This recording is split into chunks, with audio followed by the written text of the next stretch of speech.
February 19th, 2026. Executive order establishes a public accountability list of the city's most severe and habitual non-compliant landlords and restricting access to city incentives. What actually is happening is that the city consistently uses code enforcement over and over and over again to cite certain landlords who, even when we go to municipal court and even superior court to get these items fixed, over and over and over again, they continuously create an environment that is, in some instances, not just terrible and dilapidated, but life-threatening in some instances. So the recourse the city usually takes is superior court.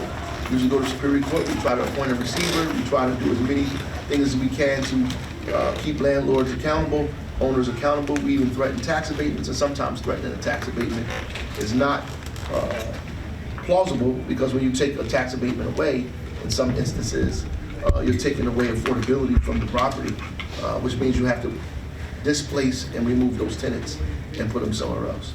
So what we want to do today is we're creating a list of the most egregious landlords. The most egregious landlords. We're going to create a list that is going to run every year.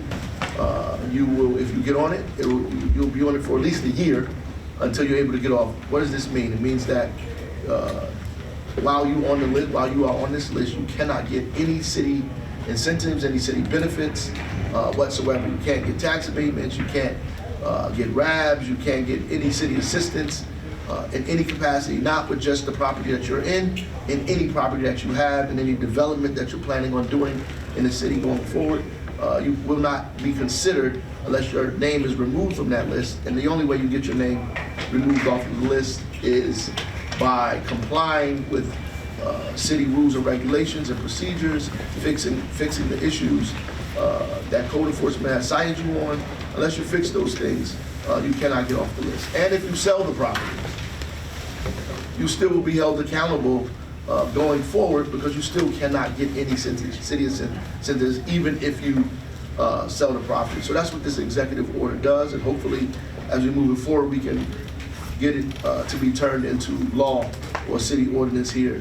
But we needed to do it as quickly as we possibly can, because we have a few landlords that probably need to be on this list yesterday. And so as we put together our committee to make it as fair as possible, to pick and choose the landlords that will be on this list and publish it, hopefully, by the middle of March, we'll be able to begin to disincentivize the kind of terrible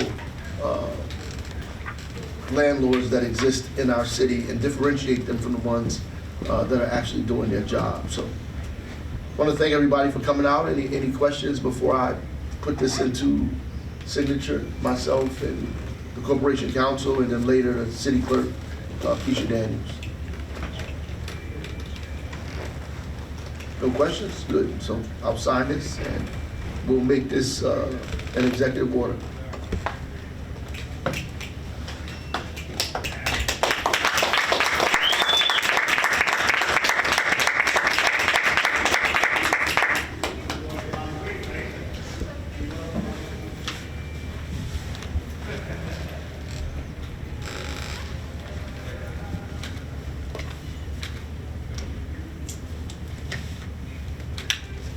All right, so after Keisha Daniels signs this, this will become the rule of the day, and we'll begin to enact this immediately as soon as we put together our list. And we're going to publicize the list, so it'll be a public list so everybody in the city and elsewhere will know the landlords that are the most egregious in the city of Newark. And prayerfully, other cities begin to look at them and refuse to do business with them as well. So thank you.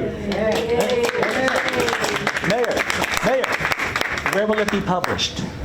Okay. Where will it be published? We're going to publish it on our city's webpage. We're also going to send it to some of the publications, and hopefully they'll publish it as well, on media publications as well. Thank you. Yes.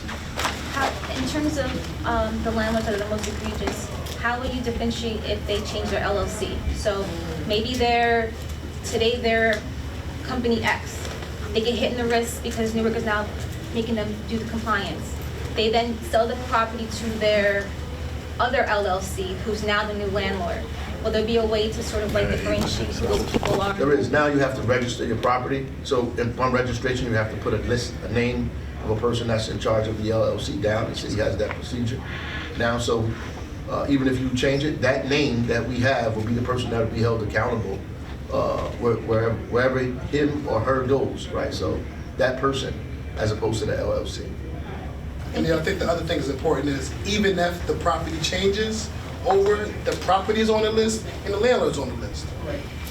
So it doesn't give the property, the new property owners a pass. Thank you. Thank you. Thank you.